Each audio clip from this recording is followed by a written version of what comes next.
bukan pakar dalam bidang yang ketiga dia belum cari bukan itu kan aneh gitu. Ini yang yang kemudian itu membuat tanda tanya sebetulnya dari ibadah apa. Nah, jangan-jangan memang ada satu usaha yang serius untuk tadi meloloskan dari paham surat agama ini. Nah, itu sudah sesuatu yang sangat aktif gitu. Nah, apa ini tadi ya? Tuh, jadinya kan sama dengan bilang kita mau Islam. Yang ini itu dari ini, makanya ini MUI ini katanya dia sangat fundamentalis. Jadi tidak bilang itu di makalah bagaimana kalau ada nilai-nilai MUI. Jadi sangat fundamentalis, dia tidak inklusif, tidak menerima aksi yang lain mereka Islam ini. Padahal Islam ini akhirnya banyak. Nanti ada yang tulis di buku ini cerita dalam kasus. Kemudian ada lagi orang yang dari Islam di Cina, malah yang dari uang silakan di dalam kasih. Nah ini terimanya. Oke, kemudian ini ayat yang lain satu di hukum al-yadin. Kemudian, nah tapi kadang-kadang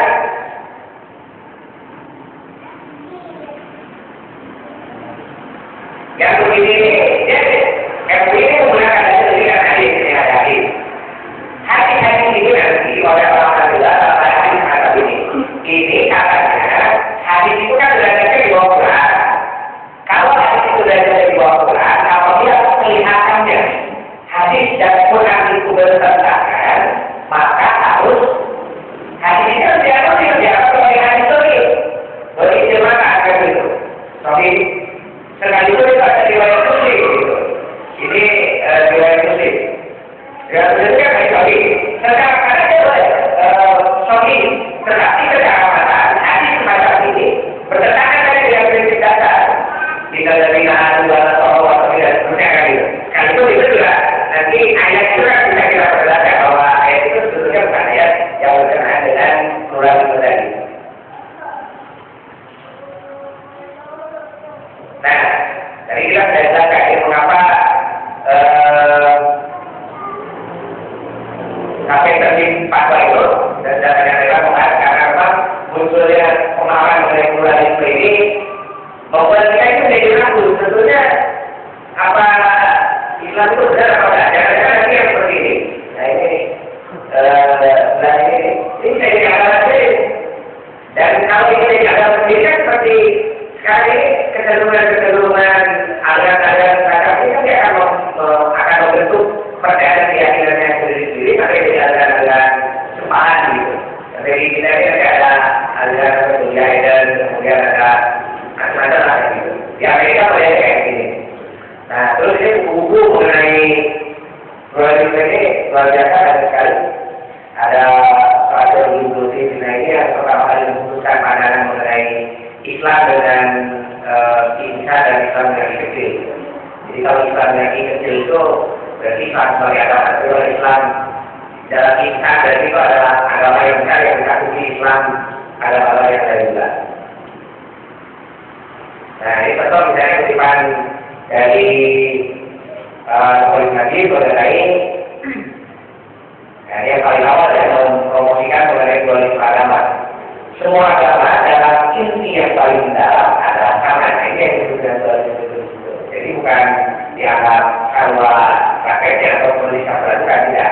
Tetapi, nah ini dalam yang ini karena bersama dengan perayaan Baita, Maulid Nabi, Muhammad SAW dan perayaan Isa al-Masih, kita semua harus menuju pada kedamaian. Ini ditulis oleh penulisan di sini. Dari buku ini, saya baca juga dari buku. Kita tidak dapat mengatakan bahwa agama yang satu lebih baik dari yang lain. Nah, ini punya. Tapi ini hasilnya. Buku ini sangat kepo kalau boleh dibuka sampai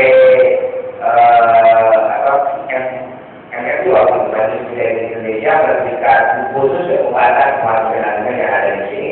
Dan kali buku itu sudah ketemu. Tapi pada sekali yang mengenai buku fikih dan agama ini, saya waktu itu versi tidak menemukan buku yang sama itu agak terlambat. Tapi tidak apa-apa, saya mulai berbuka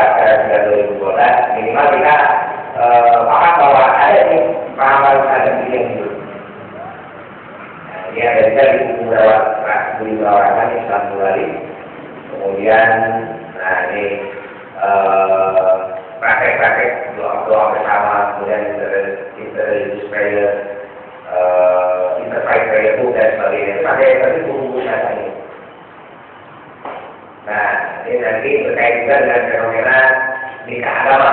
Ini minggu bulan yang lalu pernah saya sampaikan foto ini. Nah, ini juga.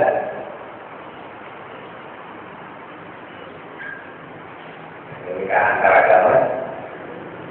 Jadi pernikahan yang modelnya ini Profesor Bidin ya, Profesor Bidin Tamal menikahkan perempuan yang Muslim dengan laki-laki yang Kristen kalau tidak salah di satu hotel.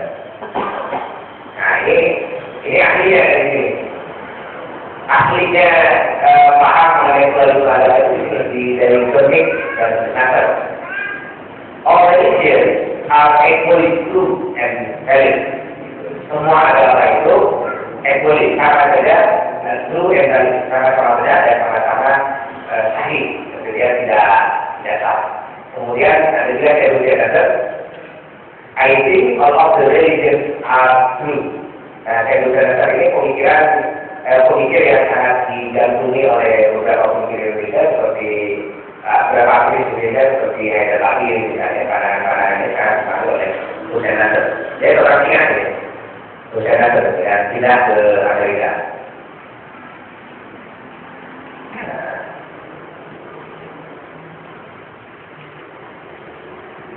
Dia people benefit banyak sekali agama-agama yang berbeda. Ini dari all right. Tapi secara realitas semuanya itu benar. Jadi itu menurut Suami begitu. Jadi Suami menyatakan bahwa semua agama ada beda. Nah, ini di sini inti adalah asal dari pemikiran mengenai pluralisme agama itu. Jadi yang dimaksud dengan pluralisme agama. Nah itu ya pandangan-pandangan orang-orang tadi saya bicara ada Muslim, Berhik dan Suami ini dua orang Yahudi kan gitu ya. Dia berpikir memiliki pemikiran mengenai agama. Bahwa agama-agama itu sebetulnya pada esensinya adalah sama saja dan semua baik-baik saja. Oleh sebab itu setiap agama jangan saling mengejek gitu. Baik. Nah, ini tadi persoalan yang mendasar yang kita hadapi dalam persoalan agama. Nah, sekarang kita menghadapi tantangan yang sedemikian luar biasa. Dan kita sebagai Muslim, maka kalau kita mengikuti pandangan atau membentuk cara pandang kita itu hanya berdasarkan pada argumentasi yang dianggap ilmiah, maka mungkin kesimpulan kita akan sampai di sini bahwa semua agama kalau itu yang itu tidak sama kalau dihubungkan dengan ayat-ayat tadi dengan cara penafsiran yang seenaknya.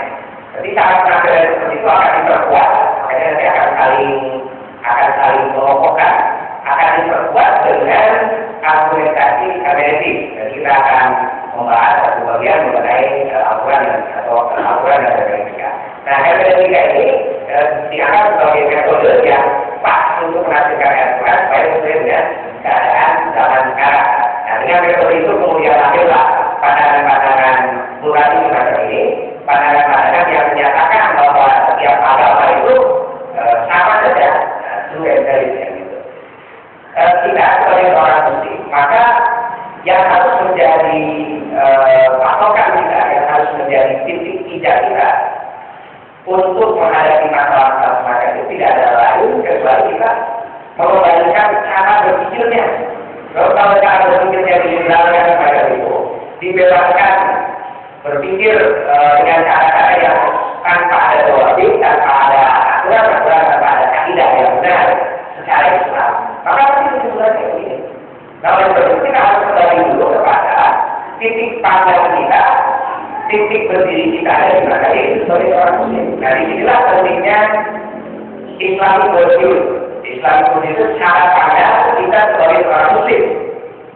Sebab pada kenyataannya nanti setiap orang akan memandang sesuatu itu kan bergantung kepada persepsinya masing-masing, bukan bergantung pada realitasnya.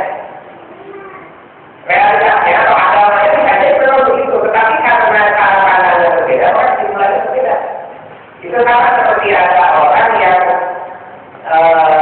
melihat gajah misalnya.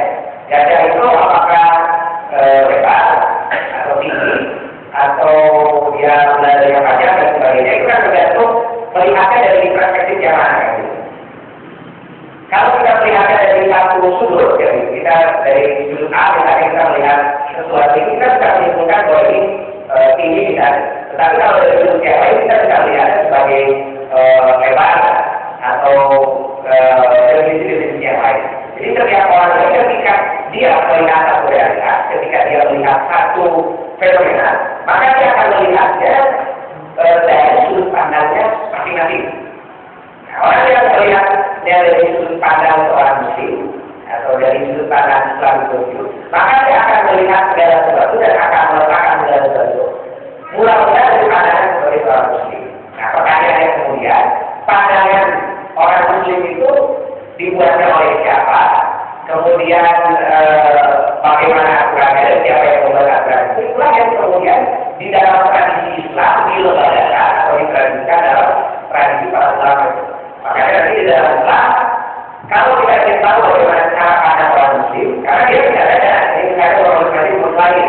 Saya sudah muslim, kan bukan itu muslim sudah. Gitu, orang-orang Indonesia itu muslim sudah. Kan itu sebagai pandangan Islam atau Islam worldview. Nah ini yang tidak pernah ada tradisi atau tradisi keislaman itu adalah tradisi yang diwariskan oleh para nabi. Nah tradisi yang diwariskan oleh para nabi nanti diwariskan kepada al-ulama. Dan sampai nanti ada hadis yang menegaskan posisi para ulama, al-ulama warasatul anbiya. Para ulama itu adalah pewaris para nabi. Nah ini kan konsep ulama menjadi pewaris para nabi itu di zaman semenjak zaman peninggalan Nabi Muhammad SAW itu diletakkan menjadi lembaga oleh ilmuwan yang sudah sangat kokoh. Jadi setiap ulama itu nanti akan meletakkan dasar-dasar ilmu dan mengembangkannya untuk menjaga apa yang disebut dengan Islam itu, untuk menjaga ajaran dari Nabi Muhammad SAW. Makanya nanti Al-Quran dijaga dengan perangkat ilmunya. Ada ulumul Quran, ada kualifikasi dan berbagai macam ilmu untuk melindungi. Bagaimana caranya kita menghasilkan dan memahami Quran itu? Ada juga Quran dengan cara yang paling dan kami diberi oleh para ulama untuk memahami bagaimana hadis ini bisa dianggap benar dalam pemahamannya. Begitu juga dengan yang lain-lain dalam sejarah Islam, dalam fikih, dalam usul fikih dan sebagainya. Kita akan menemukan itu keluar dari para ulama, balikan dari para ulama yang amat kaya mengenai diskusi untuk mempertahankan dan mengokohkan cara pandang Islam. Nah, oleh sebab itu untuk mengetahui apa yang disebut dengan cara pandang Islam atau Islam itu, maka kita harus kembali kepada pulau-nya. Karena balikan para ulama itu bagaimana itu. Jadi jangan dianggap bahwa argumentasi semacam ini, argumentasi Metodi, argumentasi Asuol, kemudian ada kalau di Indonesia, kalau di kawan-kawan yang menggunakan orang atau Kanada dan lain-lain. Saya kira kalau sebagai tantangan yang baru gitu. Ada tantangan yang baru sebelumnya tidak. Sejak zaman dulu itu kan kalau ada cara yang sama, pasti dia berpikir seperti itu. Sampai Indonesia harus menulis itu dan kemudian misalnya untuk mengkantar pemikiran-pemikiran aliran pada dia dan pemikiran di dalam kitabnya itu menandakan bahwa uang ini pada berdasarkan semacam tetapi para ulama itu sudah mengatakan itu berdasarkan kaidah-kaidah yang sudah diterapkan oleh para ulama dahulu, maka kita menyimpulkan yang maksud dengan nilai dalam Islam itu maksudnya Islam di sana bukan Islam dalam pengertian sesuatu yang sikap yang adil saja. Bahwa wajah dari Islam ini nanti dalam ayat itu yang dimaksud bukan semua atas tetapi ada satu Islam. Bahwa kata Allah di dalam Al-Quran itu bukan hanya sekedar isi musta atau perjalanan dari God, Tuhan, pangeran, Gusti dan sebagainya, bukan itu, tetapi dia adalah ikhlas. Dia adalah nama problem yang tidak bisa keluar. Sampai nanti dalam kesimpulan para ulama, inilah bedanya dari antara Islam dengan agama yang lain. Pertama, Islam adalah satu-satunya agama yang namanya disebut di dalam kitab suci. Silakan sekali di dalam kitab suci ada. Kalau ada agama yang yang menjadi kitab suci, cari silakan di dalam kitab suci apakah ada nama untuk agamanya. Itu tidak ada Islam saja. Kalau dalam Islam ini, kalau dalam Islam ini ada istilah yang diberikan kepada agama-agama yang lain, mungkin di dalam agama itu kita harus ada pernyataan mengenai sifat, mengenai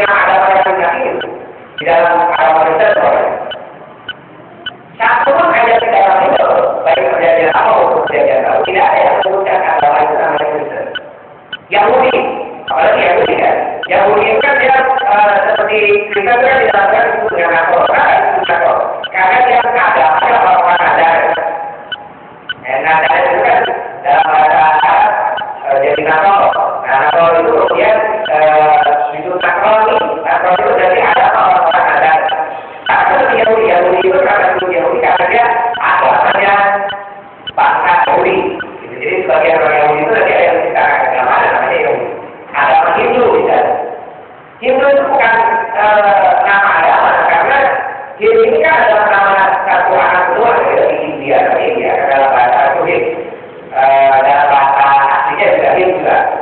Kemudian ke Indonesia menjadi India. Nah, agama itu kan adalah agama orang India. Dan agama yang lain itu tidak ada satupun agama yang namanya disebutkan di dalam kitab suci kecuali Islam. Itu yang kemudian oleh para ulama itu menjadi titik tidak mengenai bahwa yang satu dengan kita tidak Islam itu bukan yang lain tetapi Islam.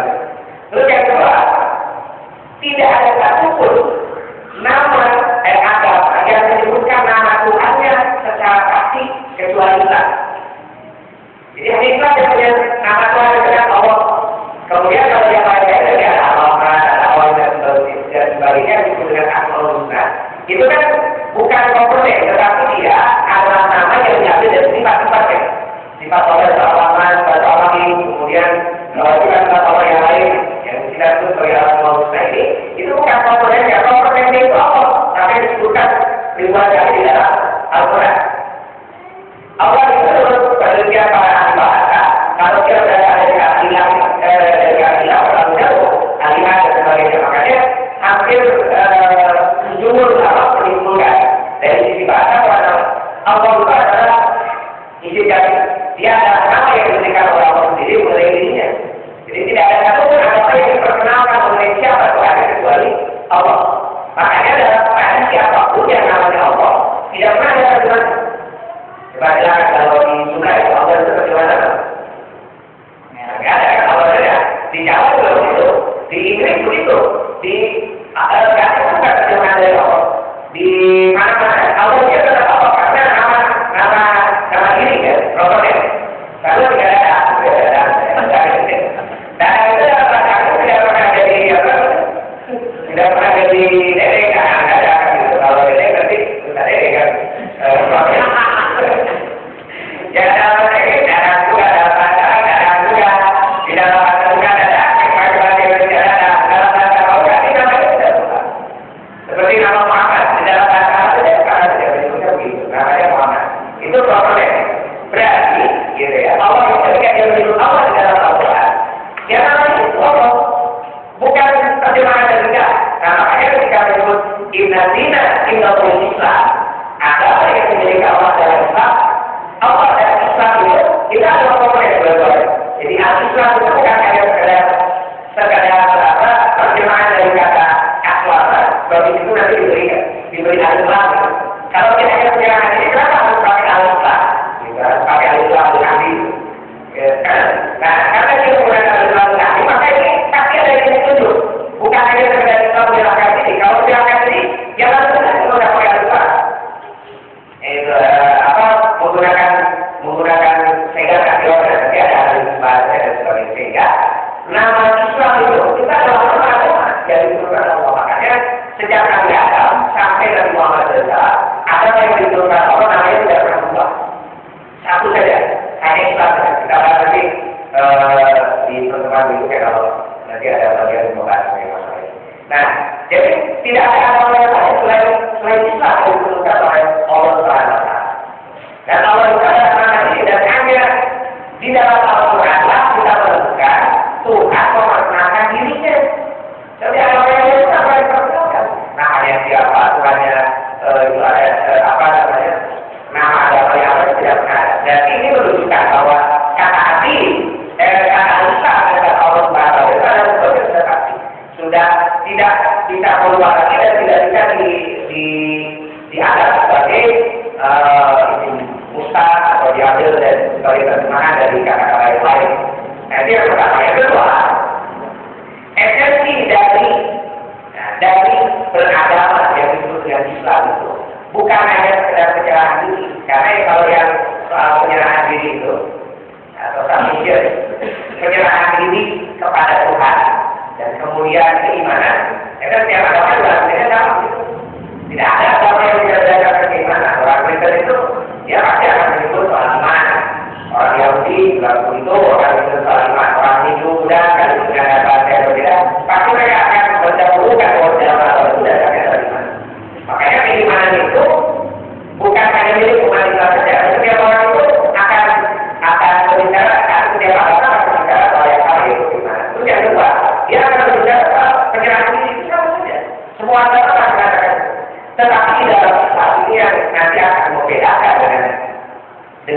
dengan agama yang lain. Ketika kita mengakui diri sebagai seorang muslim, ketika mengatakan nilai dalam Islam, kata Islam itu sudah bermakna di dalamnya bahwa kita menyerahkan diri kepada Allah Subhanahu wa taala ada wujudnya. Wujudnya itu apa? Mengikuti Rasulnya. Mengikuti Rasulnya.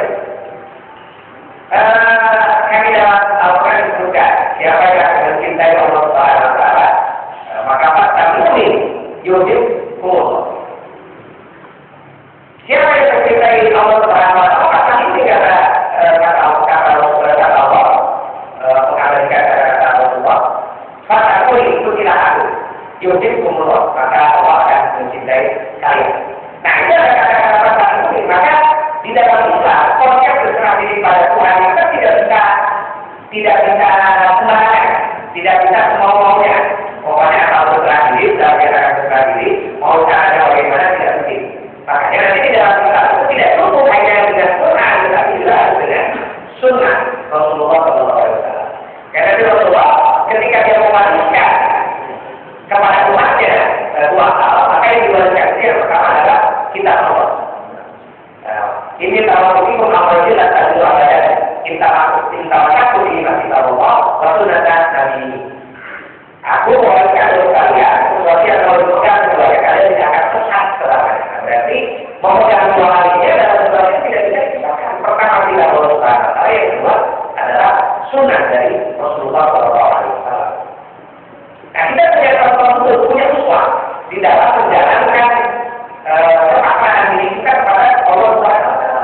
Nah, dari dua sumber itu, dari Quran kemudian dari contoh Rasulullah dari Sunnah, maka dilakukan berbagai macam praktik-praktik peradaban di dalam Islam yang disebut dengan syariat. Nah, selain syariat itu, syariat dalam pengertian yang luas, berbagai macam praktik yang dihaluskan atau yang diajarkan oleh Allah Subhanahu wa taala kepada kita. Nah, ini syariat inilah yang harus diikuti sebagai perwujudan submission kita, penyerahan diri kita yang total kepada Allah Subhanahu wa taala. Nah, jadi dalam Islam yang disebut dengan Islam ini apa? Kalau kita menyerahkan diri kepada Allah Subhanahu wa taala dengan cara mengikuti Rasulnya, dengan cara mengikuti syariat yang telah ditetapkan oleh Allah Subhanahu wa taala. Di luar itu bukan satu yang benar, bukan satu yang sejati. Nanti ada argumen di filosofisnya. Saya kira kalau argumen filosofisnya kalau disampaikan ini, terlalu mudah lah. Boleh dibaca nanti sekali penjelasan yang filosofis mendasar mengenai persoalan kita. Kesimpulannya seperti itu. Nah ini yang membedakan antara Islam dengan agama yang lain tidak bisa. Tidak bisa disamakan menyerahkan diri kita kepada Allah Subhanahu wa taala dalam Islam dengan agama yang lain. Sebabnya menyerahkan diri kepada Tuhan di dalam Islam harus jelas diuntungkannya. Makanya iman di dalam Islam definisinya itu adalah at-ta'zimu bil qawli wal iqraru bil lisan wal amalu bil aqwal. Iman itu bukan hanya soal kepercayaan, bukan hanya soal oh ya saya percaya pada Tuhan, saya tidak bukan itu, tetapi harus ada ikrar di dalam lisan kita. Kita berani mengatakan perhatian muslimun, mengikrarkan keimanan kita kepada Allah Subhanahu wa taala, tidak malu dan tidak takut untuk memperlihatkan simbol-simbol keimanan kita kepada Allah Subhanahu wa taala. Jadi tidak ada keraguan di dalam hati kita untuk bagi perempuan yang menggunakan jilbab agar diperintahkan Allah sebagai satu simbol keislaman bagi setiap orang muslim laki-laki datang ke masjid untuk beribadah, sholat berjamaah itu tidak perlu. Dia mau mengikrarkannya supaya dilihat oleh orang lain. Dan yang lebih penting, yang ini bersambung dengan dua hal ini yaitu orang Allah mengamalkan dengan amal terbaik. Apa amalnya itu? Amalnya itu yang ditetapkan oleh Rasul. Sunnahnya. Makanya dalam bentuknya, segala bentuk perbuatan yang mudahnya yang mengadakan apa yang ditetapkan oleh Rasul itu kan itu. Kita pula dari bid'ah, kita pula bid'ah, tapi dinyatakan demikian oleh Rasulullah SAW, saking Rasul ingin mengatakan bahwa yang disebut dengan agama yang benar dipakai. Maka dalam banyak hadis Rasulullah sering mengatakan kalau seandainya Nabi Musa itu masih hidup, kalau seandainya Nabi Isa itu masih hidup, pasti akan mengikuti Rasul. Akan mengikuti Rasulullah SAW, tidak akan Berarti kalau mengikuti Rasul itu adalah mengikuti seperti apa yang dilakukan Rasul. Dan ini kan yang membedakan kepada kita yang lain. Oleh sebab itu penyerahan ini tadi di dalam kitab itu dia akan mencerminkan satu penyerahan diri yang khas, dan penyerahan diri yang khas yang diajarkan di dalam Islam itu adalah penyerahan diri yang sesuai dengan fitrahnya. Karena Islam ini adalah agama fitrah, agama yang diciptakan oleh Allah sesuai dengan bagaimana Allah menciptakan manusia dan alam semesta ini. Contoh sederhana di dalam ini. Di dalam agama Kristen yang disebut dengan kesempurnaan hidup itu, kalau sudah menghindari hal-hal yang sifatnya duniawi dan segala hal yang akan pokoknya segala hal yang sifatnya duniawi, yang duniawi itu orang kata benda. Yang kedua, perempuan. Makanya kesempurnaan hidup itu nanti ada pada orang kami. Kami juga adalah orang-orang yang bisa terlibat. Terlibat ini tidak kawin. Nah, berarti kan kesempurnaan hidupnya langsung 20 tahun. Disuruh dikawin, jadi sempurna hidupnya yang gitu. Dan kenapa ini bacanya dengan orang-orang muda saja, orang itu? Kalau sempurna jadi mereka boleh kawin. Karena menikmati perempuan itu dalam bahasa mereka akan cinta, gitu ya. Bersenang-senang dengan perempuan itu adalah berbeda dari kehidupan yang kita duniawi. Kalau masih suka dengan yang duniawi itu, maka dia tidak bisa menjadi manusia sempurna. Tapi itulah yang tidak bisa disebutkan bahwa nikah itu adalah seperti nikah itu adalah sebagian setengahnya dari agama. Jadi itu sekarang itu karena pengetahuan. Siapa saja yang belum menikah, dan dia tidak akan pernah bisa mencapai kesempurnaan di dalam agama. Jika ingin berada dengan sempurna, maka di dalam Islam itu belum kali itu. Sampai yang sempurna ada nggak gitu? Jadi kalau berkilometer menikah itu berarti agama. Tapi jangan diteruskan kalau itu. Nah, ini apa namanya? Nikah itu seperti disebutkan di dalam hadis begitu ya, dalam hadis seperti. Terus misalnya, kami bukan sempurna itu dalam kerjanya para nabi, para pendeta, Buddha itu sebenarnya sudah menjauhkan diri dari kehidupan duniawi, jadi kebenaran bisnis, kebenaran apa pada urusan itu sebenarnya. Kalau penting ada arti sampai orang Korea itu saja. Kalau kita mikirin soal bagaimana kita hidup, untuk memenuhi kebutuhan fisiknya, maka tidak perlu kapal data. Kapal data itu tidak boleh makan, minum, atau bahkan untuk puasa itu masih ada bukannya. Kalau itu kapal data, puasanya tidak pernah ada bukannya. Bisa jadi, bisa terus juga tak keluar. Sampai kan di muni-muni itu, atau pendeta-pendeta budaya misalnya dari Presiden atau pendeta-pendeta di Jepang, itu banyak pendeta-pendeta yang dimungkinkan dalam keadaan dia itu mati karena kelaparan, karena sedang bertapa dari itu. Betapa ini mencapai kesempurnaan itu.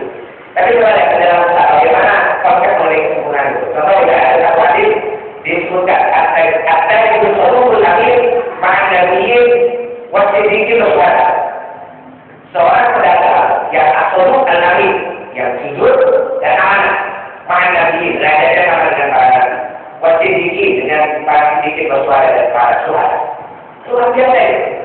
Pedagang yang setiap hari yang muslim gitu. Dunia itu akan gitu ya, tetapi di situ tidak ada masalah. Ini pedagang ini dari derajatnya sempurna. Bagaimana derajat sempurna itu? Ketika dia absolut apalagi karena tanahnya dari situ. Atau misalnya seorang pemimpin, Imam Muhammad itu kan kemudian nanti di akhirat itu dia yang Allah bahasa itu absolut majlisah dan alhamdulillah. Alhamdulillah wa absolut majlisah di Allah ini. Imam Muhammad manusia yang paling dicintai oleh Allah Subhanahu wa taala dan paling dekat majlisnya, tempat duduk, tempat tinggalnya dan jaga dengan Allah Subhanahu wa taala. Imam Muhammad. Imam itu kan politisi, pemimpin, jadi bupati, jadi gubernur, jadi apa, semua yang ada kaitan dengan politik kan disebut dengan imam. Tetapi ketika imam ini adil, maka dia akan bisa mendapatkan puncak kesempurnaan hidup. Nah, bagaimana tidak? Islam ini disebut sebagai ajaran Islam ini disebut sebagai ajaran yang netral, sesuai dengan kondisi dan keadaan manusia. Karena kalau manusia dipaksa semuanya untuk jadi manis, untuk jadi pengedar tidak ada, tidak kawin, tidak punya kehidupan duniawi, saya kira itu benar. Tapi dalam Islam ini agama yang untuk semua manusia. Semua manusia bisa menjadi manusia yang sempurna, bisa menjadi insan yang kawin. Kata Rasul bagi Islam kepada yang paling tinggi. Dia disebut insan kawin, tapi dengan profesinya yang benar. Rasul pernah menjadi pedagang, Rasul pernah menjadi pemimpin, Rasul menjadi panglima perang, Rasul menjadi mana saja menjadi kepala makanan dan sebagainya. Bahkan itu Rasul katanya. Nah ini menandakan bahwa Rasul sebagai insan kafir, manusia sempurna itu dia lain untuk diri oleh siapa, tidak harus menjadi nabi, tidak harus untuk sempurna yang kita meninggalkan semua yang sifatnya dunia. Nah karena manusia yang Islam dengan agama Islam itu, saat tidak atau penyerahan diri kita kepada Allah sebagai bentuk kita keberagaman kita, bukti bahwa kita ini memiliki din itu kan artinya keterikatan kita dengan Allah Subhanahu Wa Taala, memiliki din yang benar. Jadi dengan cara begitu itu satu-satunya cara yang benar untuk menyerahkan diri kita kepada Allah Subhanahu Wa Taala. Kalau dengan cara yang lain itu pasti tidak benar. Pasti tidak benar. Paling tidak sebagai orang Muslim, cara yang dilakukan oleh orang-orang itu tidak dijamin bahwa itu berasal dari Allah Subhanahu Wa Taala. Kalau memang betul ada kita itu berasal dari Allah Subhanahu Wa Taala, kalau kita bisa misalnya, coba buktikan ada nggak bukti-bukti otentik yang bisa meyakinkan kita bahwa itu benar berasal dari